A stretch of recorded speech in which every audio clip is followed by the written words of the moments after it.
Before every home game in any sport that we play at the Academy, we pause and we give thanks. We ask those in attendance to acknowledge the sacrifices and contributions of our servicemen and women overseas. Because as you can imagine, we have a lot of Massachusetts Maritime graduates who are serving their country. And this week we pause and we give thanks and special remembrance for Kyle Viandigizin. I saw Kyle play at St. Anselm in 1999 against Stonehill, and he was a hell of a quarterback. But from what I know of him, he was a better person. And he is in our thoughts at the Academy, as is Ryan. As many of you know, Skip Bandini is a graduate of the Academy. Our athletics director, Bob Karate, spoke with Skip yesterday to let him know that we were thinking of Ryan and his family. So Murph, our condolences as well to the St. Anselm family. On the gridiron, if you liked offense, if you liked any variety of scoring plays, then Fitchburg was probably the place to be on Saturday. We had the highest scoring game in the history of Massachusetts Maritime football, 57-37. And that included a blocked punt return by senior Alex Butler out of Bourne and Bishop Stang High School. He blocked the punt, picked it up, and ran it back 25 yards. Fitchburg came back and threw a 50-yard touchdown pass, and freshman Kevin Griffin out of St. John's High School in Worcester blocked the PAT. And our senior captain, Jimmy Irwine, ran it back, breaking 5 tackles, and had a defensive extra point. On top of that, in the fourth quarter, after Fitchburg had got back to within 7, in the third quarter, freshman Evan Sheridan out of Chelmsford High School ran the kickoff back 85 yards for a touchdown. So we scored on every unconventional play except the safety, I guess, and a field goal. So on top of that, our freshman quarterback receiver connection of Matt Spinazzola, our quarterback from Melbourne, Florida, and Jonathan Emond, who is from Marshfield High School, Green Harbor, they hooked up for 10 receptions. Jonathan had 10 receptions, 178 yards, and 3 touchdowns. We had the 5th highest total offense day in school history, or a yard shy of 500.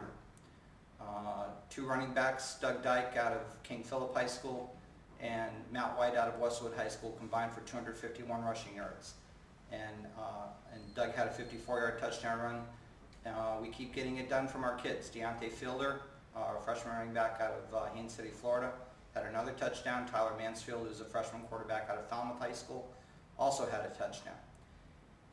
We set school records for most points and a half. It was 44-27 at the half. I was telling Coach Ewell that I came in from our soccer game and saw the score on the website and called Fitchburg and said, "Is this right?" And their SID, Keith Brouillard, said, "Oh yeah, we've had every play imaginable except the safety and a field goal." And then afterward, I saw what he was talking about. We scored 23 points in the second quarter. We scored 21 in the first, which is a school record. It's the highest combined scoring game in school history, and we believe it's the highest combined scoring game for 2 teams in New England football conference history. So other than that, it was just your average run-of-the-mill football game. But defensively, as I've been saying for a couple weeks now, we have what we feel is one of the top linebackers in the region in Ryan Howley, who's a senior out of New Fairfield, Connecticut. Ryan had 9 total tackles again. He had 6 solo. He leads the New England Football Conference in solo tackles with 50. He also leads the New England Football Conference with 14.5 tackles for losses of 53 yards. So he's a very special player for us. This week is our unofficial trophy game. And you know that we play 3 trophy games during the course of the year. This is our unofficial game. It's called the Kelly Cup. And we call it that because Framingham State is coached by Tom Kelly, their longtime athletics director, and his son Michael is our offensive coordinator. So the Kelly Cup is 1-1 since Tom returned to coaching 3 years ago. We won the first one in 2007 out there. Framingham won last year's game. Framingham is a very, very, very dangerous football team. And you hear coaches say that and others say that all the time.